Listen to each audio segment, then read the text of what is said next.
começa a ter uma falsa visão do negócio e diz, padaria dá dinheiro, então eu vou abrir uma padaria. E aí, pouco tempo depois, menos de um ano, fecha. Padaria, serviço de alimentação de uma forma geral, há um índice de desperdício absurdo. Se não houver controle, se não houver gestão dos processos, dos insumos, do consumo, do preparo, o desperdício é muito alto. Então não é só dizer, eu vou abrir um negócio porque é massa, porque todo mundo come, porque tem muito. Então, cuidado com isso. Quando você pensar num negócio, pense também em como você vai adquirir experiência para esse negócio. E essa experiência deve ser passada para todas as pessoas que fazem parte da sua família.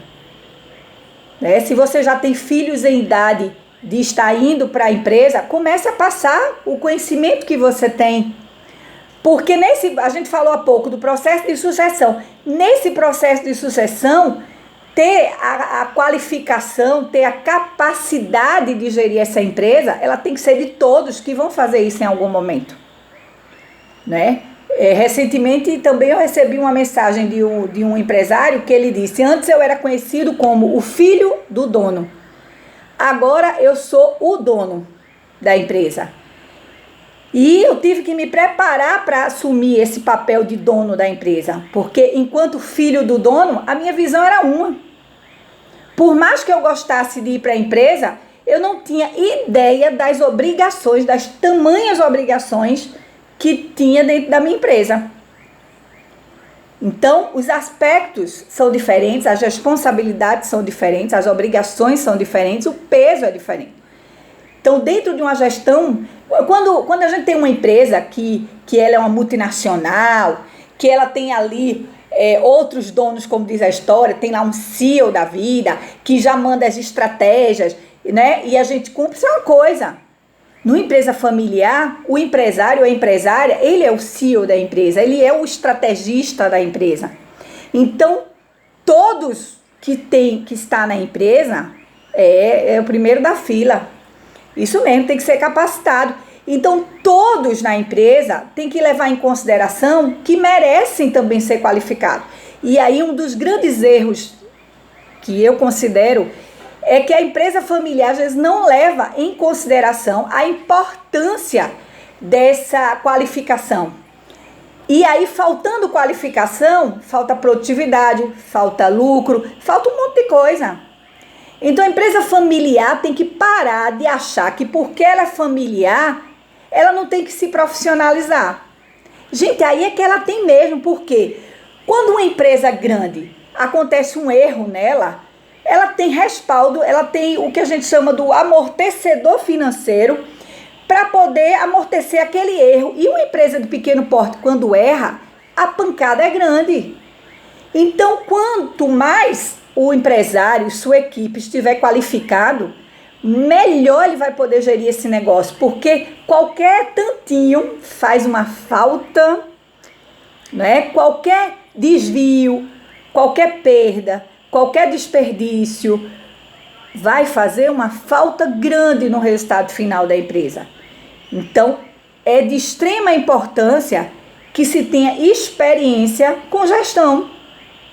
Isso mesmo, com gestão. E olha que eu encontro muita gente com muitos anos já, quanto empresa, eu digo assim, quanto empresa, a sua empresa tem muitos anos, mas quanto empresário, você ainda tem muito o que adquirir de conhecimento e de informação. Por quê? Porque as coisas mudam, porque o meu cliente muda. Eu tenho que estar atento às necessidades do meu cliente. Então, tudo isso é muito dinâmico, pessoal. E tem que ser levado em consideração, tá? E faz parte do processo que isso aconteça. E aí entra um outro complicador. É que muitas vezes a gestão de pequenas empresas familiares, ela não leva em consideração a necessidade de um planejamento. E ela faz as coisas de forma muito informal. Como assim? Cadê as reuniões? Sim, as reuniões.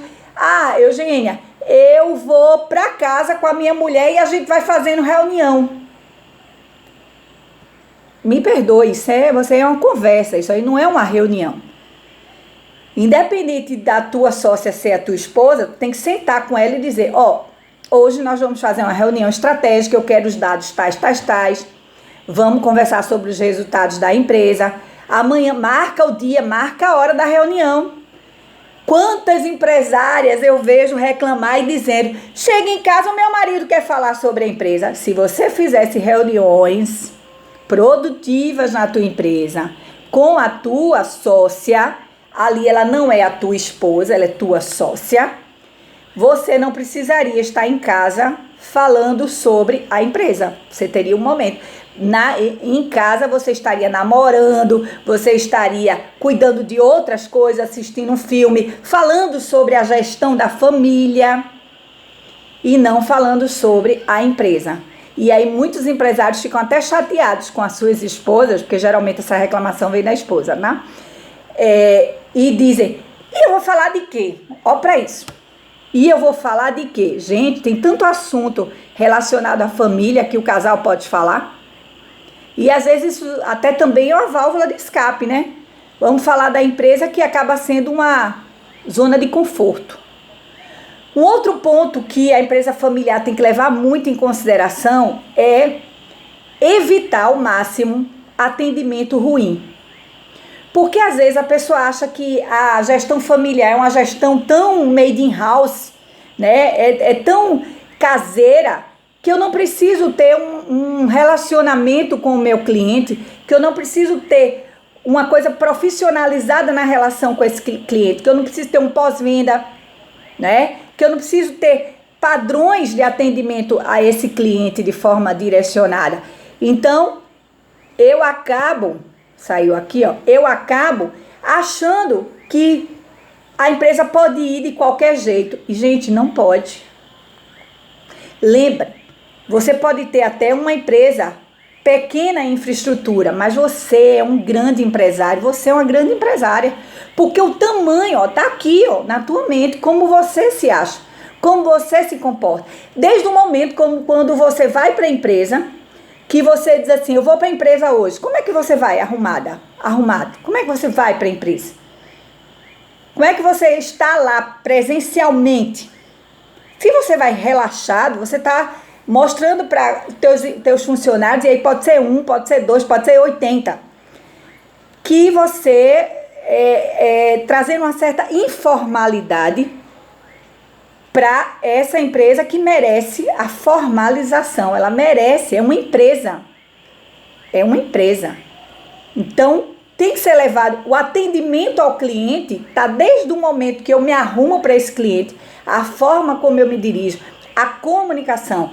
Existe toda uma estratégia para eu me relacionar com esse cliente. E aí eu volto a dizer, empresa familiar de pequeno porte tem que se profissionalizar. Gente, não tem para onde correr.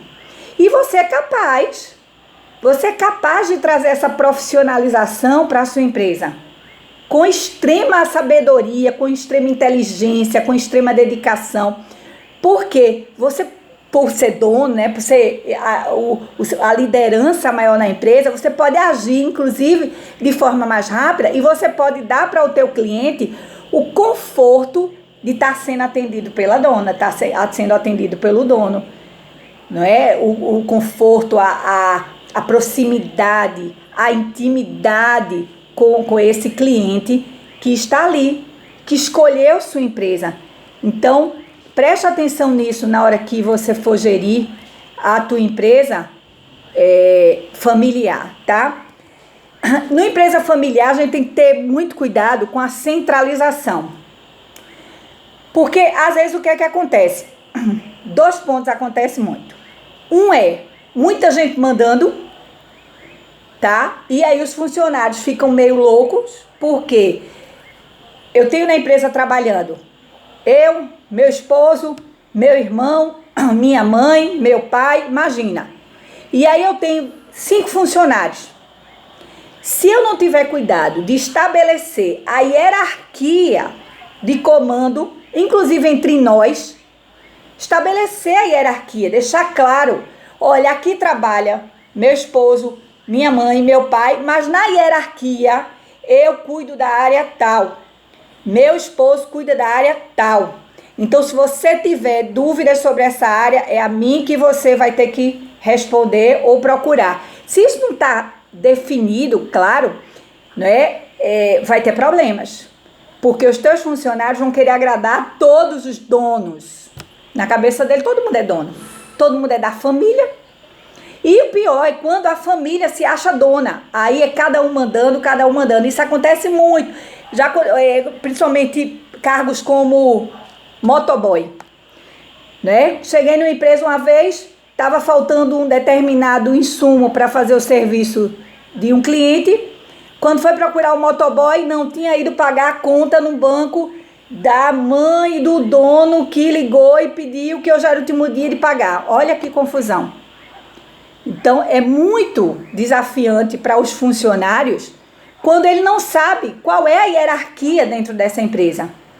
Né? E aquela história, manda quem pode, obedece quem tem juízo, acaba que as pessoas vão querendo agradar a todos e no fim não agrada ninguém, principalmente desagrada aos resultados da empresa.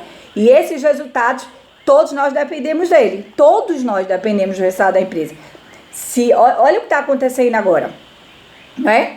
Na hora que uma empresa fecha, impacta, é uma cadeia, impacta todo mundo, na vida de todo mundo, na minha vida, na sua vida, na vida de todo mundo.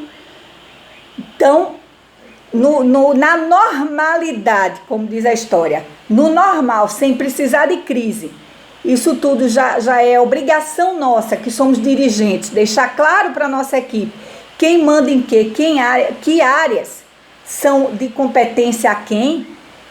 A gente vai trazer muita saúde de relacionamento, a gente vai trazer muita motivação da equipe, que vai saber quem resolve.